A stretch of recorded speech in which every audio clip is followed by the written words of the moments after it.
100 ദിനങ്ങൾ പിന്നിട്ട യുദ്ധ സാഹചര്യത്തിൽ ഇപ്പോൾ ഭരിക്കുന്നത് യമനിലെ ഹൂതികളാണ്. അതെ, ചെങ്കടലിൽ വീണ്ടും ഹൂതി മിസൈൽ ആക്രമണം. വിയറ്റ്നാമിൽ നിന്ന് ഇസ്രായേലിലേക്ക് പോയ ഗ്രീക്ക് ചരക്കു കപ്പലാണ് യമൻ തീരത്തിന് സമീപം ആക്രമിക്കപ്പെട്ടത്. കപ്പലിന് നേരിയ നാശനഷ്ടമുണ്ട്. ആളപായമില്ല എന്നത് ആശ്വാസമാണെങ്കിലും ഹൂതി ആക്രമണങ്ങൾക്ക് കടിഞ്ഞാണിടാൻ ആർക്ക് സാധിക്കും? കഴിഞ്ഞ ദിവസങ്ങളിൽ ഇവിടെ US കപ്പലുകൾ ആക്രമിക്കപ്പെട്ടിരുന്നു. US ഇതിന് എങ്ങനെ മറുപടി കൊടുക്കും? പരിശോധിക്കാം വിശദമായി. നമസ്കാരം, ഞാൻ അക്ഷയ. ആക്രമണങ്ങളുടെ പശ്ചാത്തലത്തിൽ ചെങ്കടൽ വഴിയുള്ള തങ്ങളുടെ കപ്പൽ യാത്ര നിർത്തിവെച്ചതായി ബ്രിട്ടീഷ് എണ്ണ കമ്പനിയായ ഷെൽ അറിയിച്ചു. ചെങ്കടലിലും മിഡിൽ ഈസ്റ്റിലും തുടരുന്ന സംഘർഷങ്ങൾ ആഗോള സമ്പദ് വ്യവസ്ഥയെ പ്രതികൂലമായി ബാധിക്കുമെന്ന് സാമ്പത്തിക വിദഗ്ധർ പറയുന്നു. ഇതിനു പുറമെ പണപ്പെരുപ്പം വർദ്ധിക്കാനും ഊർജ്ജ വിതരണത്തിന് തടസ്സം നേരിടാനും സാധ്യതകളുണ്ടെന്നും വിലയിരുത്തുന്നുണ്ട്. യമനിലെ ഹൂതി കേന്ദ്രങ്ങളിൽ അമേരിക്കയും UKയും നടത്തുന്ന തുടരാക്രമണങ്ങൾ രൂക്ഷമായതാണ് പുതിയ പ്രതിസന്ധിക്ക് കാരണം. ഉയർന്ന പലിശ നിരക്ക്, വളർച്ചാ നിരക്കിലെ ഇടിവ്, സ്ഥിരമായ പണപ്പെരുപ്പം, ആഗോള അനിശ്ചിതാവസ്ഥ എന്നിവയിലേക്ക് പ്രതിസന്ധി നയിച്ചേക്കുമെന്നാണ് ലോകബാങ്കിലെ സാമ്പത്തിക വിദഗ്ധർ അഭിപ്രായപ്പെട്ടിരിക്കുന്നത്. ആഗോള സാമ്പത്തിക സ്ഥിതിയെക്കുറിച്ചുള്ള ഏറ്റവും പുതിയ റിപ്പോർട്ടിൽ മിഡിൽ ഈസ്റ്റിലെ പ്രതിസന്ധിയും യുക്രൈൻ റഷ്യ യുദ്ധവും പ്രത്യാഘാതങ്ങൾ ഉണ്ടാക്കിയിട്ടുണ്ടെന്നാണ് പറയുന്നത്. ചൈനയിൽ പ്രതീക്ഷിച്ചതിലും താഴ്ന്ന വളർച്ച, വ്യാപാരത്തിലുണ്ടാകുന്ന ഇടിവ്, കാലാവസ്ഥയുമായി ബന്ധപ്പെട്ട ദുരന്തങ്ങൾ എന്നിവയെല്ലാം ആഗോള സാമ്പത്തിക വ്യവസ്ഥയെ ബാധിച്ചിട്ടുണ്ടെന്നാണ് റിപ്പോർട്ട് വ്യക്തമാക്കുന്നത്. ചെങ്കടലിലൂടെ കടത്തിവിടുന്ന വാണിജ്യ കപ്പലുകൾക്ക് നേരെ സമീപകാലത്തുണ്ടായ ആക്രമണം ഇതിനോടകം തന്നെ കപ്പൽ ഗതാഗതം തടസ്സപ്പെടുത്തുന്നതിനും വിതരണ ശൃംഖലകളിലെ പ്രതിസന്ധിയും പണപ്പെരുപ്പത്തിന്റെ സാധ്യതകളും വർദ്ധിപ്പിച്ചിട്ടുണ്ട്. വർദ്ധിച്ചു വരുന്ന സംഘർഷങ്ങൾ ഊർജ്ജ വിതരണത്തെ ബാധിക്കുമ്പോൾ സ്വാഭാവികമായും ഊർജ്ജത്തിന്റെ വിലയും ഉയരും. ഇത് മറ്റു മേഖലകളെ ബാധിക്കുക മാത്രമല്ല, സാമ്പത്തികമായ അനിശ്ചിതത്വവും സൃഷ്ടിക്കും. കൂടാതെ നിക്ഷേപം കുറയുകയും വളർച്ച ദുർബലപ്പെടുകയും ചെയ്യുമെന്നും റിപ്പോർട്ട് കൂട്ടിച്ചേർക്കുന്നു. സംഘർഷങ്ങൾ ഗുരുതര പ്രശ്നമായി സാമ്പത്തിക മേഖലയെ ബാധിച്ചിരിക്കുകയാണെന്നാണ് organisation for economic cooperation and ഡെവലപ്മെന്റിലെ സാമ്പത്തിക വിദഗ്ധനായിരുന്ന ജോൺ ലെവലിൻ പറയുന്നത്.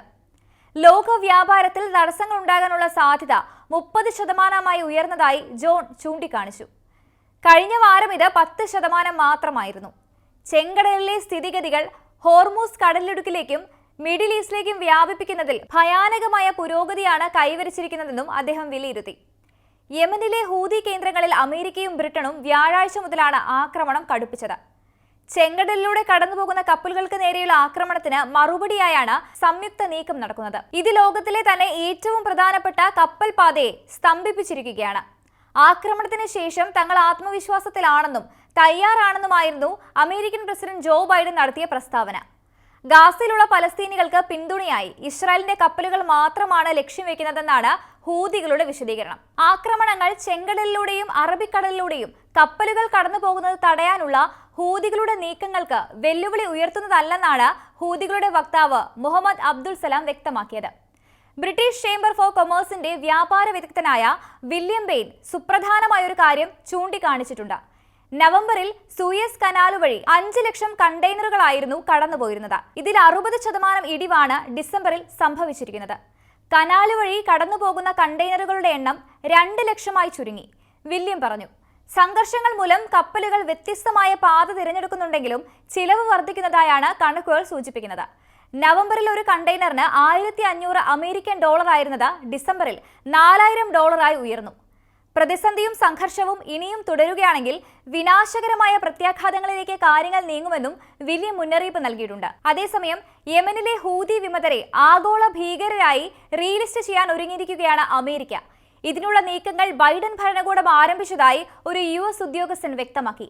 ചെങ്കടലിൽ കപ്പലുകൾക്ക് നേരെ ആക്രമണം തുടർന്നതോടെ അമേരിക്ക ഹൂതി വിമതർക്ക് ശക്തമായ മുന്നറിയിപ്പ് നൽകിയിരിക്കുകയാണ്. ഇത് മറികടന്നും ആക്രമണം കടുപ്പിച്ചതോടെ യമനിലെ ഹൂതി കേന്ദ്രങ്ങളിൽ അമേരിക്കയും ബ്രിട്ടനും സംയുക്തമായി വ്യോമാക്രമണം നടത്തിയിരുന്നു.